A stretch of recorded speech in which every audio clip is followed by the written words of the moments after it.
Welcome to Recharge with Richardson, 5 minutes of hope and inspiration every Monday and Thursday. And now, here is today's episode.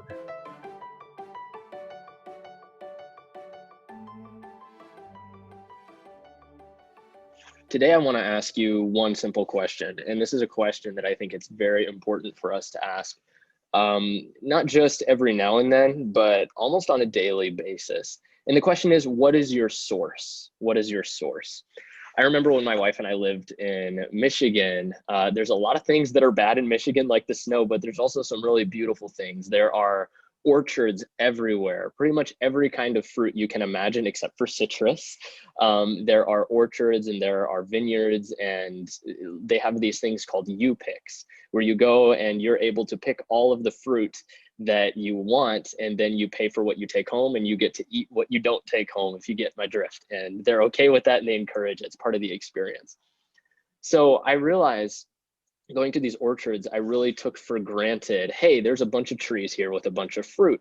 And all that was on my mind was, cool, let's pick this fruit. Let's make some apple strudels. Let's, make all kinds of everything with all of these different fruits that we're able to pick. And what I never really considered was how that fruit came to be, the source of that fruit, the intentionality that the farmers had to put into the formation of this tree, that it could be healthy, but not only be healthy and bear fruit. So this takes us into a Bible passage that is very important to bring into this conversation of what is your source. You can join me if you would like, or I can just read it and you can follow along.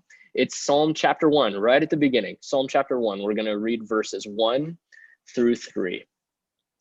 Blessed is the person who walks not in the counsel of the wicked, nor stands in the way of sinners, nor sits in the seat of scoffers.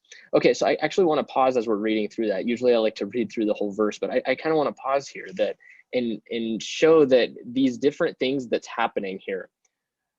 Walks not in the counsel of the wicked, stands in the way of the wicked, sits in the seat of scoffers. There's a trajectory here. The first one is being in a place where you listen to those who are wicked. The second is literally intentionally being in a place where the wicked dwell. And the third is not only being amongst the wicked, but sitting, it says, sits in the seat of scoffers. And in this context, you are identifying as a scoffer. You are identifying amongst the wicked. So you see the trajectory there. Blessed is the man who does not do that. And of course, that language, blessed is the person, blessed is the man, reminds you of the Beatitudes, of Jesus' Sermon on the Mount in Matthew 5. The verse continues, but his delight is in the law of the Lord, and on his law he meditates day and night. So this intentionally doesn't mean a legalistic, I must adhere to everything, therefore I'm good. That's not what meditating on the law looks like. Meditating on the law is a way to synthesize it would be how Jesus says the law and the prophets rests on these two things. Love God with all your heart, all your soul, your mind, all of your ability, and love your neighbor as yourself.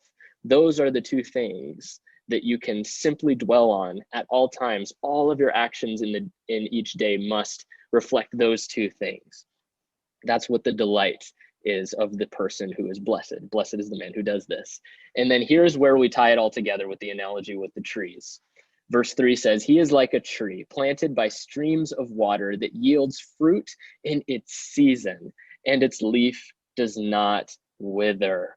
And you know what's really beautiful about this is the Hebrew word there actually is transplanted. So if you are in a place where you are not bearing fruit, and you still feel like you've been growing for a while and God has been investing in you, you are able to be transplanted to a place that is by streams of water.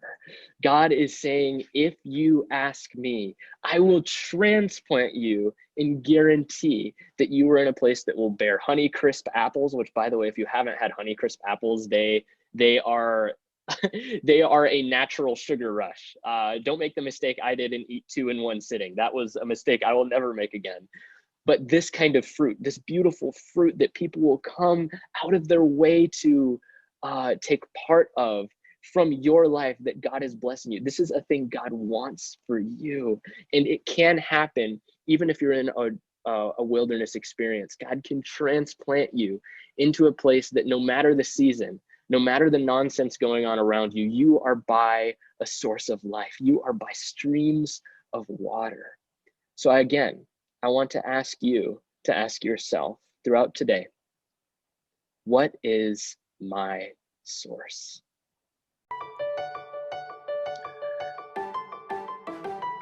Thank you for joining us for Recharge with Richardson. Don't forget to join us for our next episode, and until then, may God fill you with joy and peace and hope.